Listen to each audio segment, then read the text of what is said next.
Tale of Peter Rabbit by Beatrix Potter. Once upon a time, there were 4 little rabbits, and their names were Flopsy, Mopsy, Cottontail, and Peter. They lived with their mother in a sandbank underneath the root of a very big fir tree.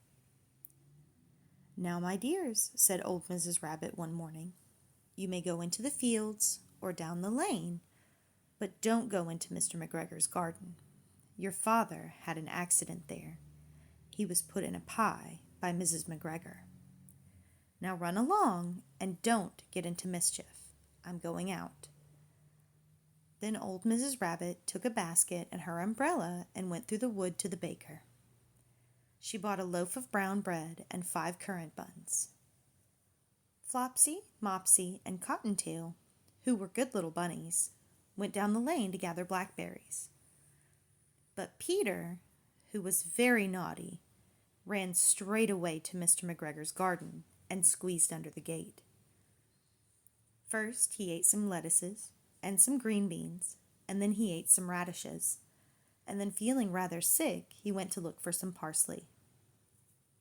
But round the end of a cucumber frame, whom should he meet but Mr. McGregor? Mr. McGregor was on his hands and knees planting out young cabbages, but he jumped up and ran after Peter, waving a rake and calling out, "Stop, thief!" Peter was most dreadfully frightened. He rushed all over the garden, for he had forgotten the way back to the gate. He lost one of his shoes among the cabbages, and the other shoe amongst the potatoes. After losing them, he ran on 4 legs and went faster, so that I think he might have got away altogether, if he had not unfortunately run into a gooseberry net, and got caught by the large buttons on his jacket. It was a blue jacket with brass buttons, quite new.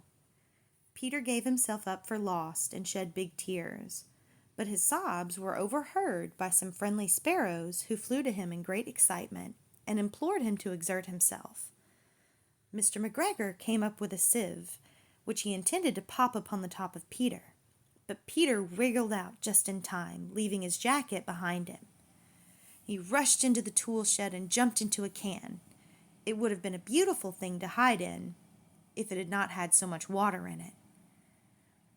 Mr. McGregor was quite sure that Peter was somewhere in the tool shed, perhaps hidden underneath a flower pot.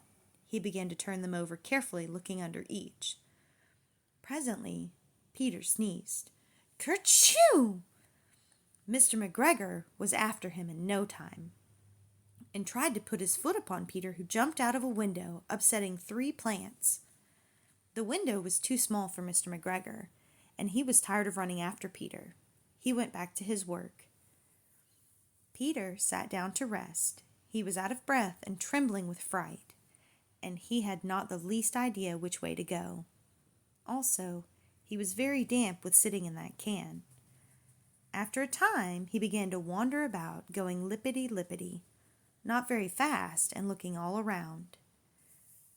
He found a door in a wall, but it was locked, and there was no room for a fat little rabbit to squeeze underneath. An old mouse was running in and out over the stone doorstep, carrying peas and beans to her family in the wood.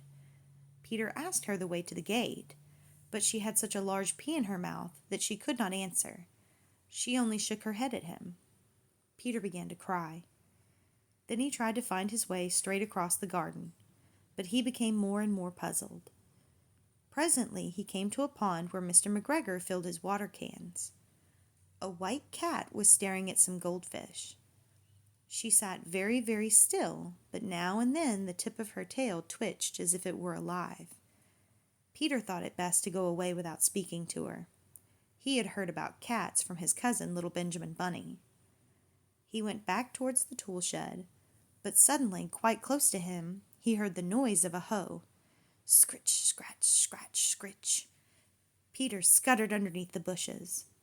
But presently, as nothing happened, he came out and climbed upon a wheelbarrow and peeped over. The first thing he saw was Mr. McGregor hoeing onions. His back was turned towards Peter, and beyond him was the gate. Peter got down very quietly off the wheelbarrow and started running as fast as he could go, along a straight walk behind some black curran bushes. Mr. McGregor caught sight of him at the corner, but Peter did not care. He slipped underneath the gate and was safe at last in the wood outside the garden.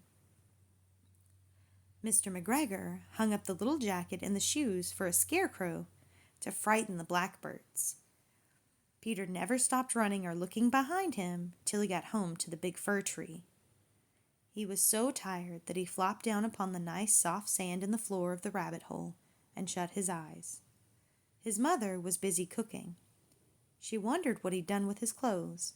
It was the second little jacket and pair of shoes that Peter had lost in a fortnight.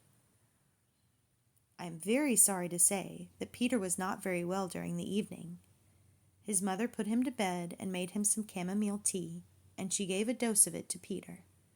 1 tablespoonful to be taken at bedtime. But Flopsy, Mopsy, and Cottontail had bread and milk and blackberries for supper. The end.